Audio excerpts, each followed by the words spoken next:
Bonjour Pierre, merci de nous rejoindre sur CEO on the Run, tu es le 4e invité. Écoute, pour te présenter rapidement, tu es CEO de Will, tu es aussi père de famille. Qu'est-ce que tu aimerais qu'on sache sur toi avant de démarrer ce podcast ? Bonjour Gabriel, salut Maxime, merci de me recevoir. Ce que j'aimerais qu'on sache sur moi, j'en sais rien, tu me poseras des questions, mais voilà, moi en quelques mots, entrepreneur depuis quasiment que j'ai commencé à travailler. Et récemment, j'ai monté une nouvelle boîte qui s'appelle Will.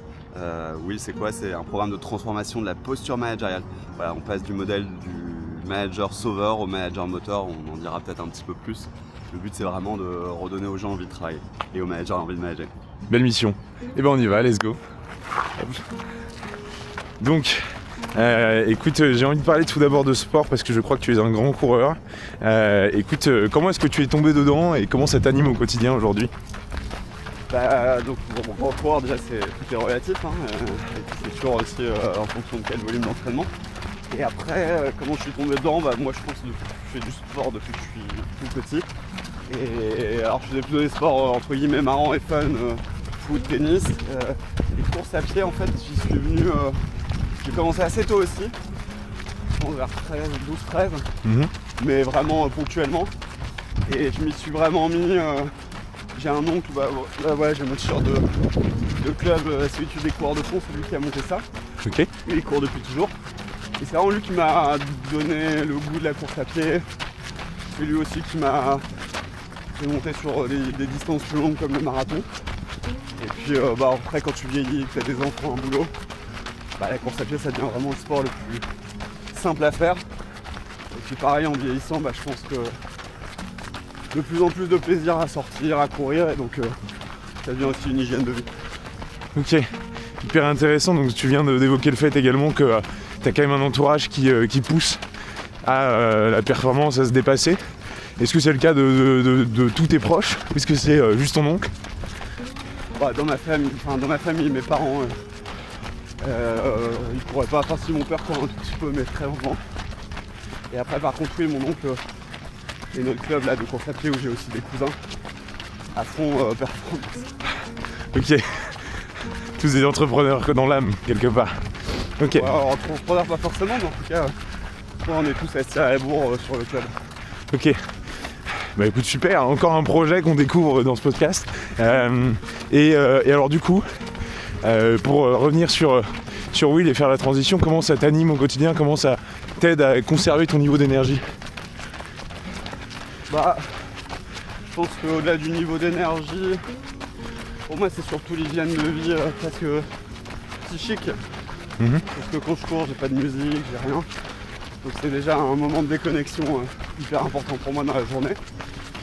Et puis le deuxième truc je trouve aussi c'est que à chaque fois que je vais courir, soit ça clarifie mes idées, soit ça me donne des idées. En dehors des séances de fractio. Donc ça fait partie de mon équipe de vie. Ok. Est-ce que tu as une idée comme ça qui t'est venue en courant, que tu peux nous partager ? J'en ai plein des idées qui sont venues en courant. En fait, oui, c'est un programme de formation à cette posture de manager moteur. Et donc on a un programme en 10 sessions d'1h30. Et le nombre de fois où en courant, des idées d'amélioration continue sur la formation. Ou alors, moi j'ai aussi écrit un roman de management sur la méthode Will. C'est pareil en courant. J'ai eu plein d'idées pour le roman. Qui émerge, auquel j'avais pas pensé, c'est une forme presque de méditation active, dans un état de conscience un peu modifié. Et moi en tout cas c'est hyper puissant pour faire sortir des idées. Ok, hyper intéressant. Tu as écrit un roman, donc une espèce de fable pour faire découvrir le management autrement. Est-ce que tu peux nous teaser un peu l'histoire ? Ouais, carrément. L'histoire c'est celle d'Adèle. C'est l'héroïne du livre.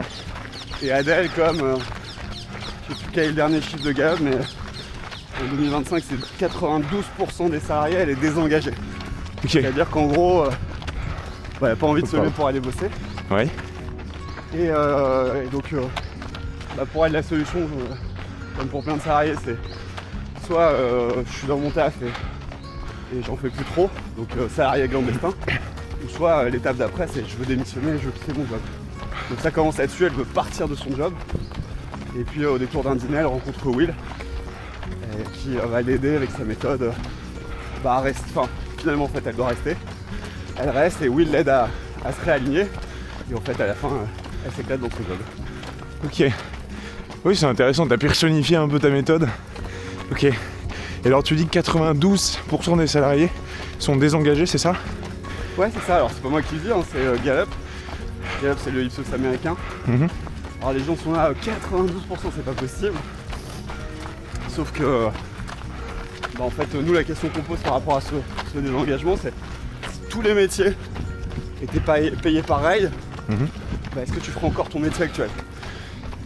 Quand tu poses cette question, il y a beaucoup de gens qui te disent non. Donc nous, c'est ça qu'on qualifie de désengagement. Ok. Et est-ce que du coup, une fois que tu as répondu à cette question, pour les salariés que tu formes ou que tu croises, est-ce que tu les mets en rapport avec des instances pour faire des validations d'acquis d'expérience, ce genre de choses? Non, nous pas spécialement. Alors, nous on va plutôt former les managers que les salariés. Finalement, si vous êtes manager, vous pouvez lire le roman La méthode Will, qui est disponible sur une grande plateforme de e-commerce, et vous dire voilà, si c'était moi le manager d'Adèle, comment j'aurais géré cette situation. Et plein de managers l'auraient géré en mode sauveur. Non mais je vais dire ce qu'il faut faire, fais ci, fais ça, donner la solution. En fait ça fait qu'accentuer le problème. Ça désengage les équipes et le manager se retrouve avec énormément de charge mentale.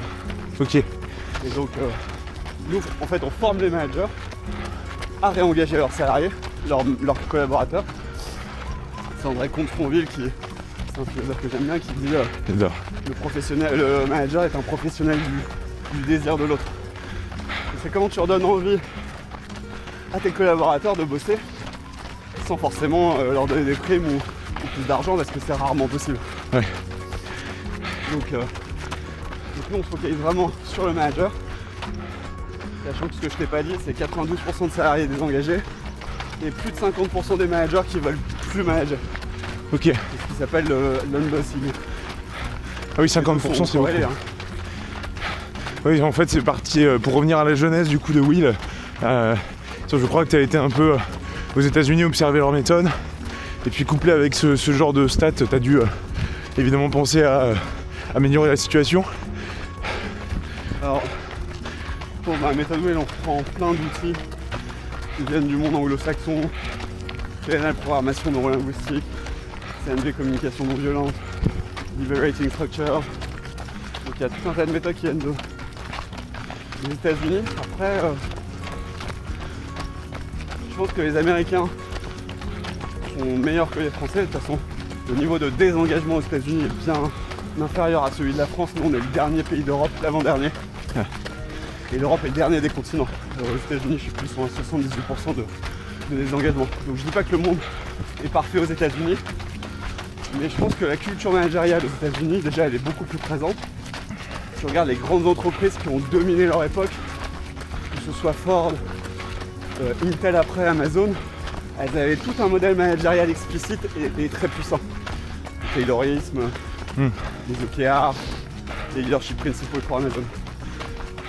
Donc voilà, moi je pense qu'il faut s'inspirer de cette dimension systémique, modèle explicite.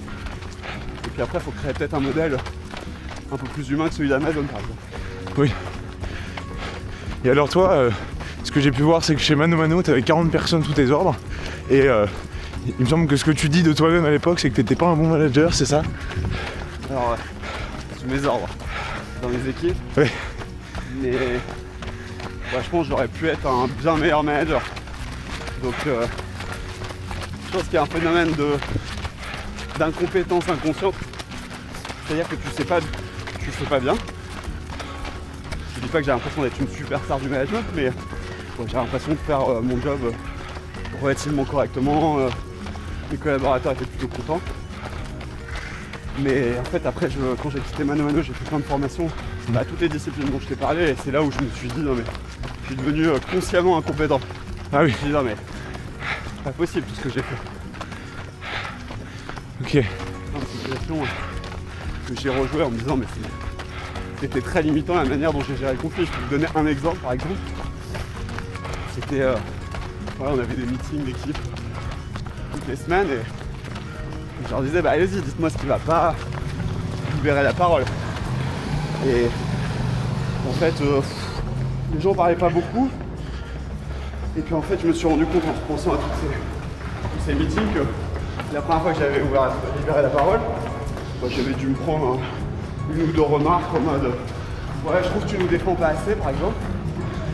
Et comment j'avais réagi à ça, j'avais dit c'est pas vrai, vous rigolez ou quoi? Donc en fait j'ai répondu à cette critique, parce que c'est une forme de critique sur ma manière de faire, par une attitude d'attaque-défense.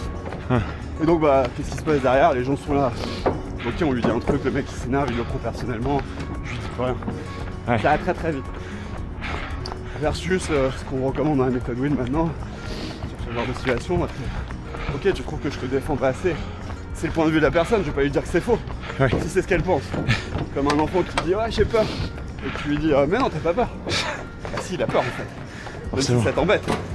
Donc c'est de dire ok, à quel moment peut-être je t'ai pas assez soutenu, qu'est-ce que ça veut dire pour toi te soutenir, qu'est-ce que tu aimerais que je fasse, et tout de suite tu fais sortir beaucoup plus de choses. Ouais, questionner avant de se positionner quoi. Ok. Alors, questionner c'est tout l'art de la méthode Will. Ouais. Mais parce que quand on fait les formations, les gens nous disent toujours question fermée, question ouverte. Moi je suis pas forcément d'accord avec ce point de vue. Il y a des questions fermées qui peuvent être intéressantes, des questions ouvertes qui peuvent être limitantes. Nous ce qu'on va vraiment pousser dans la méthode Will, c'est des questions réflexives. Ok. C'est-à-dire que versus des questions factuelles. T'as plein de managers, ils passent 20 minutes à essayer de comprendre la solution. Ouais mais t'as fait quoi? Et lui il a fait quoi? Et c'était quoi son rôle? Et t'es avec combien de personnes? Et nous de manière un peu provocatrice, ce qu'on dit c'est qu'on s'en fout. Okay. Parce que ce qui pose problème à quelqu'un, c'est pas les faits, tu vois, les mêmes faits. Toi ça va te challenger, ça va t'exciter. D'autres ça va les déprimer, ils vont se dire que c'est dur. Donc le plus important c'est pas les faits, c'est l'interprétation qu'on en fait. Et donc c'est pour ça que pour nous les questions les plus aidantes, c'est les questions qu'on appelle réflexives. Où tu dis aux gens qu'est-ce qui te fait dire que, ou comment tu sais que il veut pas t'aider. Une forme d'interprétation. Ouais. Et donc tout ce que je te dis là, c'est valable dans le cadre de problèmes humains. C'est un problème de code. Tu t'enquêtes de manière classique. Ouais. Ok. Et donc là j'ai l'impression que effectivement le manager il doit quand même s'adapter à tout type de profil dans son équipe. Est-ce que toi tu pousses des modèles pour essayer d'avoir des clés de lecture de ces profils-là? Alors t'as plein de méthodes de management, on va nous appeler prescriptives, type DISC, MBTI, qui te disent le mec est bleu, il faut que tu sois super rigoureux. Donc pourquoi pas, je pense que c'est mieux que rien. Et je pense que l'énorme limite de ce modèle-là, c'est que ça va t'enfermer toi, Jean-Gabriel, je sais pas. Ouais, Jean-Gab il fait des podcasts, il parle aux gens, il est jaune. Et après maintenant je te verrai toujours jaune, donc ça va me faire un biais de sélection. Oui. Alors que en vrai Jean-Gab il est jaune, rouge, vert, bleu. Et c'est dur parce que naturellement c'est plus facile pour lui d'être jaune. Ok. Donc nous ce qu'on dit c'est que fondamentalement chaque problème humain est unique. Donc si tu commences à avoir des modèles comme ça prescriptifs qui te disent t'as un conflit, il faut faire ci, en vrai ça marche pas parce que t'as un conflit, est-ce que c'est que la personne elle est trop assertive et ça braque les autres? Est-ce que c'est que la personne est un peu timide, elle n'arrive pas à dire les choses? Est-ce qu'elle prend mal la critique et elle se braque? T'as 10 000 raisons possibles derrière un conflit. Ouais. Que c'est vraiment là où l'écoute active, qui est l'outil de base de la méthode Will, est indispensable pour révéler la vraie nature du problème. Parce que 9 fois sur 10, on vient de voir, on te dit, tu vois, j'en ai des charrettes d'exemples, parce que c'est la session 1 de la formation Will. J'en donne juste un, mais je me souviens, c'était un DG qui nous dit, il y a un mec, je l'adore dans mes équipes, mais bon, là on réfléchit un peu à la suite, ça fait longtemps qu'il est là. Et puis après, 5-6 minutes d'écoute active, il te dit bah non mais en fait il est super, tout le monde l'adore, moi peut-être un peu moins, puis on creuse, puis ses équipes il commençait à les saouler, puis à la fin c'était en fait personne peut le blairer maintenant, il faut qu'on le fasse sortir. Ok. Donc, le problème il est juste plus du tout le même. Ouais. Donc derrière cette approche de manager moteur qui met en mouvement les autres, t'as trois étapes très simples qu'on résume en K, CAS. Tu clarifies le problème. Une fois que tu as clarifié le problème, tu actionnes la personne. Qu'est-ce qu'elle peut faire pour résoudre son problème comme action très simple qui dépend que d'elle. Et après, tu essayes de soutenir la personne dans la réalisation de son action, sans le faire à sa place. Ok, hyper intéressant. Et alors, il y a un sujet que j'ai envie d'aborder parce que je pense que c'est un peu au cœur de tout, mais c'est la motivation des équipes. Ouais. Tu vois, il y a effectivement cet aspect gestion de crise, gestion de situations difficiles qui doivent déclencher beaucoup de demandes en formation management. Mais pour ce qui est de la motivation des équipes, est-ce que ça t'arrive d'intervenir souvent et d'aider les managers à remotiver justement? C'est vraiment un des modules. En gros, tu as 10 sessions, je te disais, dans la méthode Wheel. Ouais. La troisième session est vraiment sur la motivation. Et je pense qu'en fait, la motivation, elle part. Alors oui, c'est le travail du manager de motiver. Enfin, c'est le travail. C'est une des missions du manager de motiver ses collaborateurs. Nous, dans la méthode Wheel, on est très responsabilité individuelle. Il y a un problème de motivation. Qu'est-ce que peut faire le manager? Mais aussi, qu'est-ce que peut faire le collaborateur et qu'est-ce que peut faire l'entreprise. Donc chacun a sa part de responsabilité. Et pour nous, le gros problème de la motivation aujourd'hui, c'est que tu as énormément de motivation extrinsèque, c'est-à-dire argent, titre, statut social.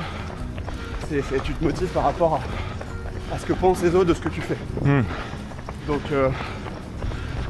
tu te retrouves comme plein de gens qui font de très bonnes études dans un métier où finalement est-ce qui te plaît vraiment, versus c'est la bonne case à cocher sur ton CV, tu rentabilises tes études, c'est pas du tout la même chose. Et une fois que tu rentres dans ce tunnel là, c'est très très difficile d'en sortir parce que plus ça va, mieux t'es payé, tu te prends des emprunts, des charges sur le dos et finalement tu te retrouves à 30-35, un peu prisonnier d'un rythme de vie, etc. Et donc on en revient toujours à cette question, si tous les métiers étaient payés pareil, les gens nous disent moi je serais prof, jardinier, j'en sais rien, mais je peux pas le faire, ça paye pas assez. Et toi, qu'est-ce que tu ferais, Pierre, si tous les métiers étaient payés pareil? Moi aujourd'hui je te répondrais que je ferais la même chose. Ouais. J'adore ce projet Wheel. Par contre sur tous les boulots d'avant, je suis pas sûr que je t'aurais dit je reste. Même si c'était très intéressant, etc. Pour moi il manquait le sens profond derrière mon métier. Pourquoi je me lève? À quoi je sers? Et donc là on en revient sur des leviers de motivation intrinsèques extrêmement forts. Tu vois, il y a un psychologue qui s'appelle Frankl qui a écrit un bouquin extrêmement émouvant sur les camps de concentration où il a été prisonnier. Et il raconte que les prisonniers qui ont survécu, c'était tous ceux qui arrivaient à trouver un sens à leur vie. Et il dit tout le monde a un sens derrière sa vie. Et il est unique pour chacun, on en revient toujours à cette unicité des problèmes humains. Et donc il dit, quand tu trouves le sens de ta vie, tout devient facile en fait. Ouais. Et tu vois, c'est aussi Montaigne qui disait que aucun vent n'est porteur s'il n'y a pas de port d'attache en fait. Si tu sais pas où tu vas. Ouais. Si dans la vie ton but c'est de gagner de l'argent, mais pour faire quoi? Ouais. Pour aller où? Donc t'es sur le moyen, t'es pas sur la finalité. Le moyen devient souvent la finalité aujourd'hui. Ouais, mais si tu peux, en tant que manager, qu'est-ce que tu peux dire à tes collabs si tu as ces discussions autour de la rémunération qui reviennent très très souvent? Ok, tu veux une augmentation, est-ce que c'est parce que tu t'estimes pas assez reconnu dans ton travail et tu trouves que tu mérites plus? Est-ce que c'est que tu viens d'avoir un enfant, tu as des enjeux financiers plus importants et tu as besoin de sécurité financière? Est-ce que c'est juste ton salaire, un proxy pour ta valeur? Donc tu as plein de, encore une fois, derrière un problème d'argent, je suis pas assez payé, tu as plein de sous-problèmes. Mais une fois que tu sais ça, le vrai problème derrière, tu vas dire à la personne, attends, peut-être elle va te dire, non mais moi en fait je veux juste mettre de côté pour pouvoir monter ma boîte demain, et je m'achète une forme de liberté et d'autonomie. Et il y a d'autres manières de lui proposer de l'autonomie et de la liberté dans son boulot.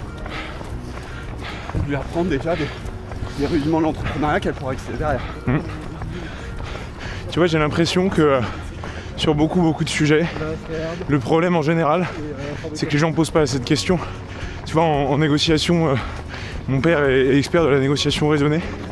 Et effectivement, quand il m'en parle, je comprends que là où les gens se trompent, c'est qu'ils ne cherchent pas à comprendre vraiment la personne en face. Et donc leur proposition va à côté de la plaque, quoi. Complètement. En vente, c'est pareil. En management, c'est pareil. Oui. Pourquoi est-ce que tu penses que les gens ne posent plus de questions aujourd'hui, ne s'intéressent plus? Alors, je suis 100% d'accord avec ce que tu dis. Un des 6 principes de la méthode Will qui est l'ouverture. L'ouverture, on le résume en une phrase. Comprendre avant de convaincre. On en revient à ce que tu dis. Le mec me dit que mon produit est trop cher. T'as plutôt que de lui dire, mais non, regardez, nos concurrents ils sont à temps de nous convaincre. Bah, qu'est-ce qui fait qu'il me dit que c'est trop cher? Ouais, mais tu vois, nous on a l'habitude de parler en TJM, ou raisonner en session, ça me semble plus cher. Ok, ayons une discussion. Qu'est-ce qui fait que les gens posent plus de questions? Moi je peux te dire que les gens, si tu viens faire la session 1, ils proposent gratuitement pour justement faire tester le produit. Volontiers. Les gens ils en posent mais des tonnes de questions. Et c'est juste le problème, la limite, tu poses pas les bonnes questions. Ouais. Je te pose, et même en sales, tu vois, il y a tous ces frameworks, VDEC, Medic, je sais plus comment vous les appelez. Que bah, tu veux qu'on descende. Ouais. Si tu les poses de manière juste très factuelle, ça va être mieux que de rien poser. Ouais. Mais je pense pas que ça va t'aider à comprendre véritablement quel est le besoin profond de ton prospect. C'est-à-dire quand tu parles à un prospect, qu'est-ce qui fait qu'il veut te parler maintenant? Qu'est-ce qui va peut-être le retenir dans son mécanisme de décision? A l'inverse, qu'est-ce qui va le driver pour se mettre en mouvement et changer de programme de formation, qui est une grosse décision. Donc on en revient finalement aux questions réflexives versus questions factuelles.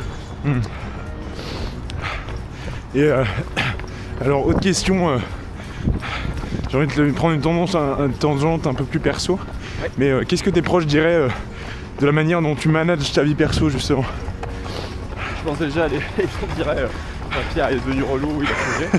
Il boit plus d'alcool. Il boit moins d'alcool.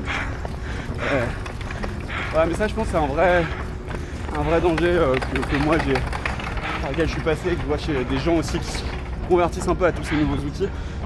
Il y a un côté au début assez magique. D'ailleurs, un des livres phares de la PNL, c'est Derrière la magie. Ok. C'est de qui ce livre? C'est de Bandler et de Grinder. Ok. Les deux pères de la PNL. Intéressant. Et donc, ouais, je pense que tu peux devenir un peu, mais comme des véganes, qui vont te dire ouais, la viande c'est dégueulasse, c'est buter des animaux, c'est honteux et tout. En fait, tu deviens plus relou qu'autre chose. T'as envie de faire changer les autres, alors qu'eux, ils ont absolument aucune envie de changer, ils t'ont rien demandé. Ouais. Tu les fais chier. Et finalement, on en revient à la responsabilité individuelle. En fait, tu peux pas changer les autres.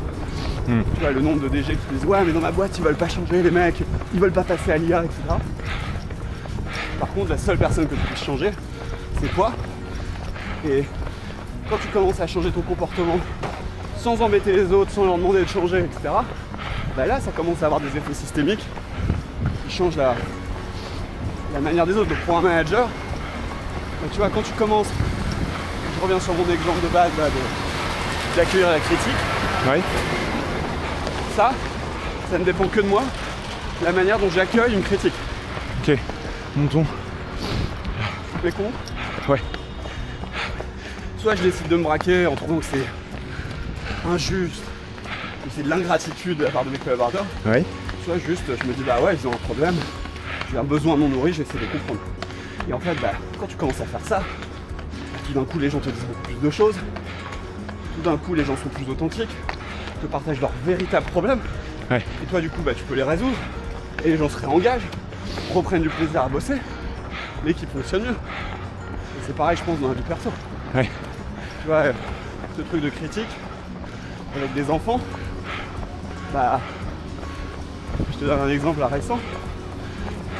Mon fils se prend la tête avec quelqu'un dans sa classe. Là, ma première réaction, parce que je suis vraiment loin d'être parfait, c'est tu fais chier, tu vas pas te battre, etc. Et puis il me dit ouais, en plus je me suis pris un petit coup de tête dans les dents. Ouf. Ouais, bah tu seras puni. On était aussi avec sa mère. Et en fait, c'est. Qu'est-ce qui se passe une semaine après? Sa dent devient grise. Attends, on lui dit non, attends, qu'est-ce qui s'est passé là? Tu m'as dit que c'était un petit coup. Ouais, mais en fait, je vous ai pas tout dit. Ma dent a saigné, ma dent a bougé. Et pourquoi tu nous l'as pas dit? Ouais, je sais pas, je voulais pas vous le dire. Vous étiez super énervé, vous alliez me punir encore plus. Et donc c'est là où tu vois vraiment la perversité de ce système où tu punis pour des bonnes raisons. C'est que tu as envie de cadrer ton enfant. Que dans la vie, ils se battent pas. Il y a des relations harmonieuses avec les autres. Mais en fait, punir, ça marche jamais. Ouais. Et donc, c'est un bouquin génial qui s'appelle Punish by Rewards, où le mec te montre que même les punitions positives dans le boulot, tu vois, tu punis pas les gens, tu les frappes pas, mais tu leur donnes ou pas leur prime d'objectif. Donc quand tu donnes pas une prime, finalement, c'est une forme de punition. Et même quand tu donnes une prime à quelqu'un et pas aux autres, la personne elle va être un peu gênée. Ça crée de la compétition entre les équipes puisque tes primes sont limitées, ouais, par définition. Donc de la compétition et pas de la coopération. Donc tout ce système-là de punition, tu vois, il t'emmène très très loin après sur des questions de morale et d'éthique, tu vois. Est-ce que je peux laisser passer des comportements inadmissibles pour toi? ouais. Peut-être que la personne a une bonne raison, même si tu la cautionnes pas, de faire ce qu'elle a fait. Peut-être c'est mieux de la comprendre. Parce que t'as beaucoup de gens qui disent après, ah mais on va dire que je suis faible, que je me fais marcher dessus. Donc ça a cherché très très très loin tout ça. Ouais. Hyper intéressant de parler avec les enfants, effectivement. Bon, moi j'en ai pas, mais il paraît que ça aide beaucoup d'être un bon manager avec ses enfants. Bon négociateur aussi d'ailleurs. Ouais. Tout ce qui est relations humaines finalement est un terrain de jeu, et encore plus des relations humaines, où tu as une verticalité, ce qu'on appelle dans le domaine de l'analyse transactionnelle des relations adultes parents-enfants. Oui. Donc ça va être parent avec ses enfants, ça va être prof avec ses élèves, et puis évidemment ça va être manager avec ses collaborateurs. Donc nous ce qu'on dit chez Will, c'est comment je passe de cette relation verticale parent-enfant qui est très très limitante parce que les gens n'osent pas tout te dire, où tu passes à côté de plein d'infos, ils ne prennent pas l'initiative, à une relation plus horizontale, qu'on qualifie d'adulte-adulte. Et ça c'est ce qu'on appelle le principe d'horizontalité. Tu vois, il y a plein de managers qui parlent à leurs équipes, encore une fois sans le vouloir, en croyant bien faire, mais comme à des gosses. Putain, je suis fier de vous, bravo, hein, vous avez bien bossé, je suis vraiment fier de vous. Donc ça crée quoi ce genre de comportement? Là derrière ils vont dire ok, c'est cool, j'ai fait plaisir à Jean-Gab, faut que je continue à lui faire plaisir, il m'aime bien. Et les mecs vont se mettre à faire des trucs complètement débiles. Si c'est toi qui leur a demandé pour te faire plaisir. Ouais.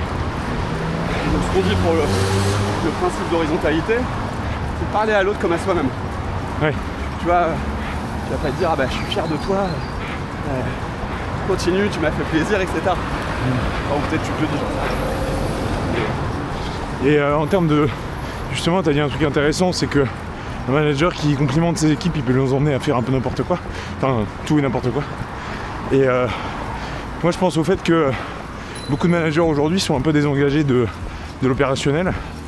Est-ce que dans la méthode Will, tu préconises d'avoir toujours un pan opérationnel, je pense aux sales notamment, ou pas du tout? Tu penses à quoi notamment? Aux sales, au Ouais. pôle vente. Ouais. Après, tu vois, je pense qu'on en revient toujours à ce truc de prescriptif versus probabiliste. C'est-à-dire que, je sais pas, tu vas avoir 3 boîtes de sales, les 3 contextes vont être extrêmement différents. Il y en a un où il y aura peut-être un manager pour 8 personnes. Bah, peut-être ce mec il fera que du management. Est-ce qu'il sera un moins bon manager que les autres? Dans une autre boîte, tu vas avoir un manager pour 4 people. Bah moi je pense pas, parce que est-ce que tu as besoin d'être un expert métier de ce que fait ton N-1 pour bien le manager? C'est une vraie question. Nous, dans notre modèle de posture moteur, t'as pas besoin en fait. Ok. Tu vois, quand je te dis il n'y a pas besoin de poser de questions factuelles, t'as pas besoin d'être un expert. Voire même ça peut devenir limitant d'être un expert, parce que tu vas dire à tes N-1, mais attends, tu devrais faire comme ça, utilise tel outil, et commence par dire ça, parce que moi je l'ai fait 20 fois et je sais comment ça marche. Donc encore une fois, ça part d'une bonne intention. Et tu vois bien le résultat que ça produit. Ouais. Bah, des gens qui deviennent complètement dépendants de leur manager, qui prennent plus l'initiative. Puis peut-être que depuis que tu étais sales les mains dans le cambouis, tu as plein de nouveaux outils qui sont apparus, plein de manières de faire nouvelles. Donc laisse tes équipes essayer. Ouais. Mais du coup après ça pose un autre problème qui est le droit à l'erreur. Ouais. Bah, moi j'ai pas envie que tu fasses de la merde. Bah, moi non plus. Donc, c'est un peu le jeu. Ouais. Et donc ça c'est la deuxième étape de la méthode Will. Là je t'ai dit clarifier, actionner, soutenir. Oui. Bah, une fois que j'ai bien compris le problème, je vais dire ok, qu'est-ce que tu veux faire maintenant par rapport à ce problème? Et qu'est-ce que tu veux faire qui dépend que de toi? Le mec va me dire ah, je vais faire un énorme truc, je voudrais mettre en place toute une stack d'automatisation pour ma prospection avec de l'IA, avec des trucs qui m'envoient des notifs.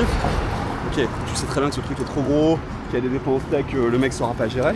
Ouais. Donc je vais lui dire ok, c'est ça que tu veux faire, ouais. Qu'est-ce qui dépend que de toi? Est-ce que ça dépend que de toi? Bah non. Donc qu'est-ce qui dépend que de toi? Bah j'en sais rien, il faudrait déjà que j'aille voir un dev pour lui demander de mettre en place un outil d'enrichissement avec l'IA. Ok, ça dépend que de toi? D'aller voir le sales lui demander, oui. Après, bah, t'es pas sûr qu'il te dise oui. Mais juste aller lui demander, c'est un tout petit pas, mais qui met la personne en mouvement. Et c'est extrêmement puissant, tu vois. Nous, on a sorti une série Will l'année dernière. Ouais. C'était un truc qu'on voulait faire depuis 2 ans. Et en fait, on n'arrivait pas à se mettre en action. Ah oui. Parce que c'est un projet énorme, vous faites du podcast, etc. Nous, tu vois, c'était une série plus qu'un podcast. Ouais. Et en fait, on s'est appliqué à nous-mêmes la méthode Will dans le sens, ok, bah, ce qu'on veut faire, c'est faire une série Will. Qu'est-ce qui dépend que de nous à ce stade-là? Bah, on s'est dit avec Jeanne, mon associé,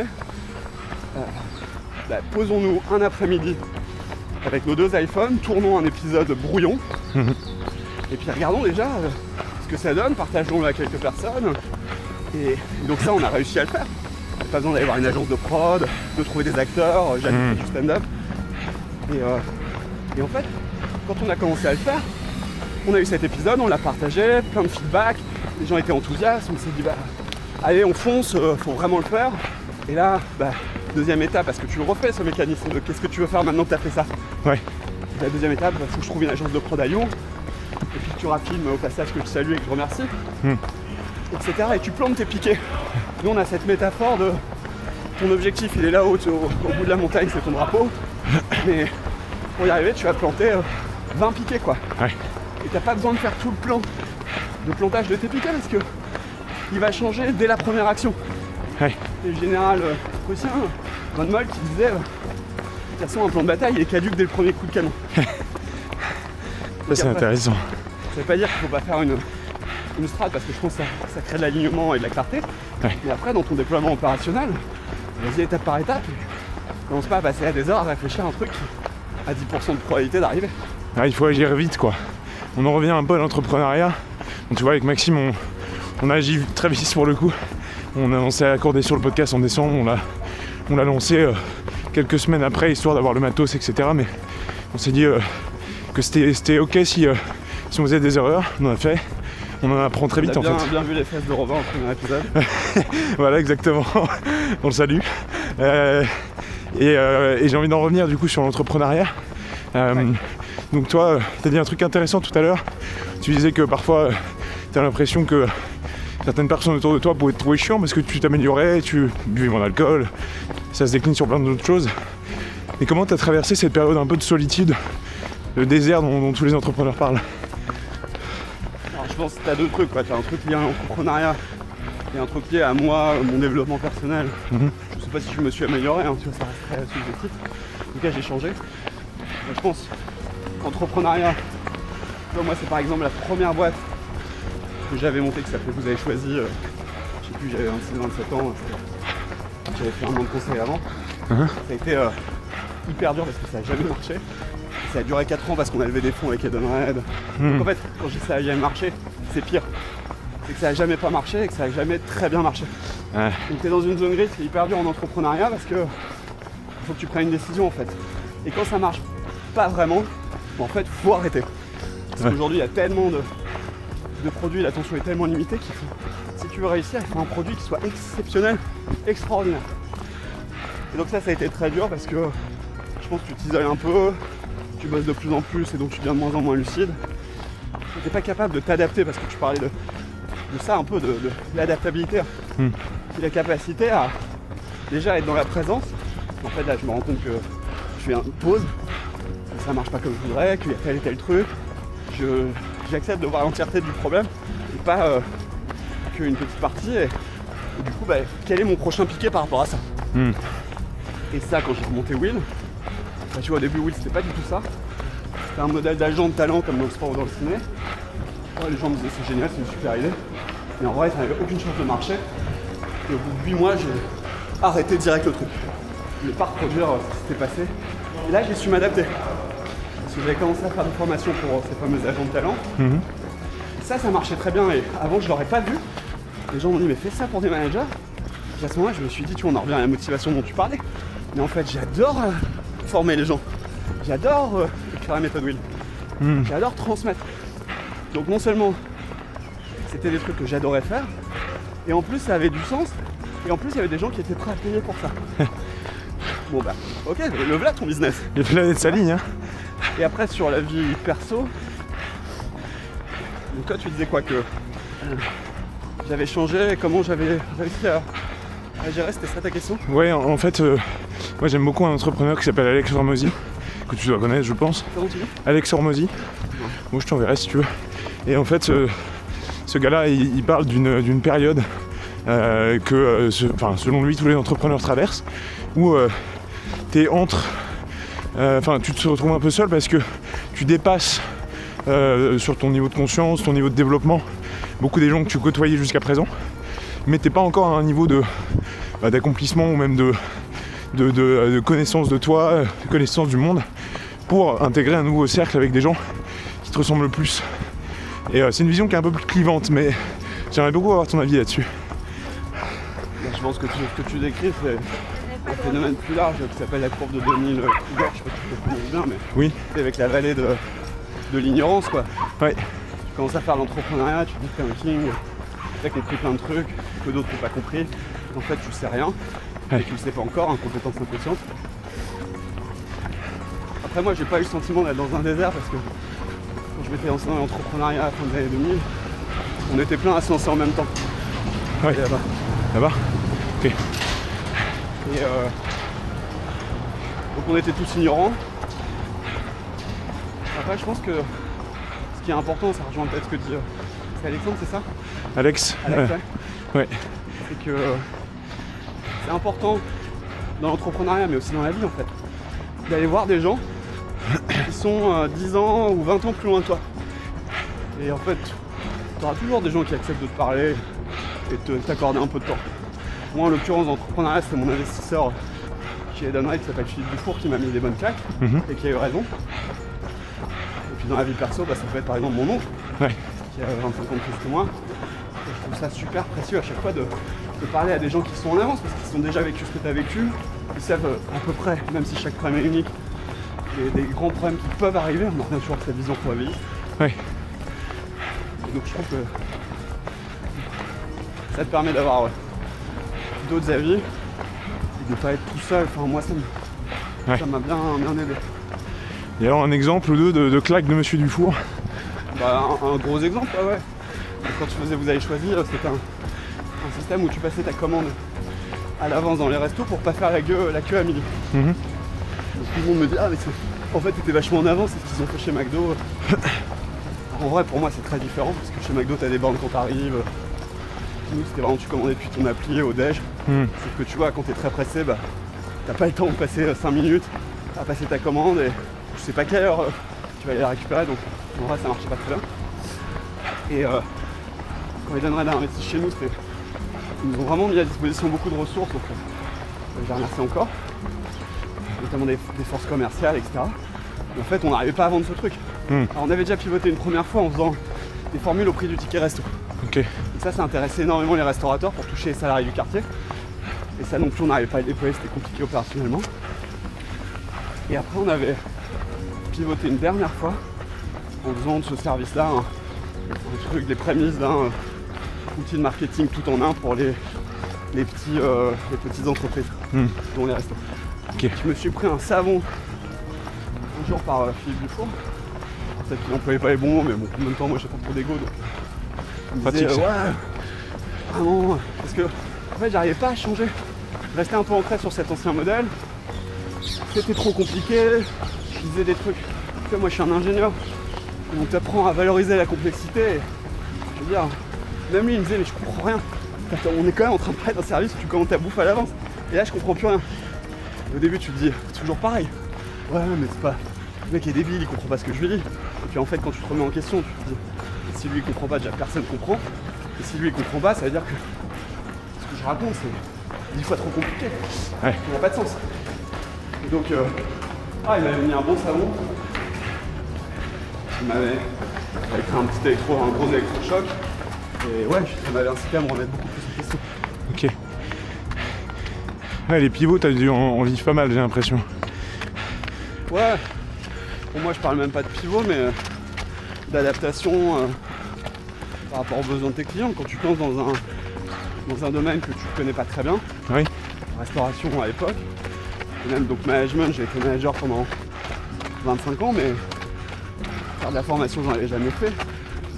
Donc faut être très humble. Oui. Et surtout, faut être beaucoup à l'écoute, pour être capable de s'adapter. Ça, c'est le principe de présence dans Will. Ouais. Écouter avant d'agir. Ok. Mais c'est très dur quand tu es en mode entrepreneur et que tu veux déployer très vite, qu'on te dit beaucoup. Hein. Ouais. Dis vas-y, fais. Ouais. Moi je viens du monde du produit, tu ships des fonctionnalités, tu passes à la suivante. C'est le build trap de Mélissa Perry. Ouais. En fait, il y a un moment où tu mets pause, que tu ailles sur le terrain. Et ça me permet aussi de rajouter un truc par rapport à tes questions sur l'opérationnel pour un manager. Je te disais, pas besoin d'être un expert. Par contre, je pense que tu as vraiment besoin d'aller sur le terrain pour comprendre la réalité opérationnelle de tes collabs parce qu'il y a plein de trucs que tu vois pas. Ouais. Donc pareil avec tes clients. C'est une boîte qui s'appelle Mousqueton à Lyon appelle le temps vert. C'est le temps que tu passes en dehors de ta boîte. Et en fait, tu t'aperçois quand tu regardes que tu passes beaucoup de temps dans ta boîte, temps rouge, à parler de tes clients, mais pas à parler à tes clients. Là, quand tu fais ça, tu vas dans le mieux. Ouais.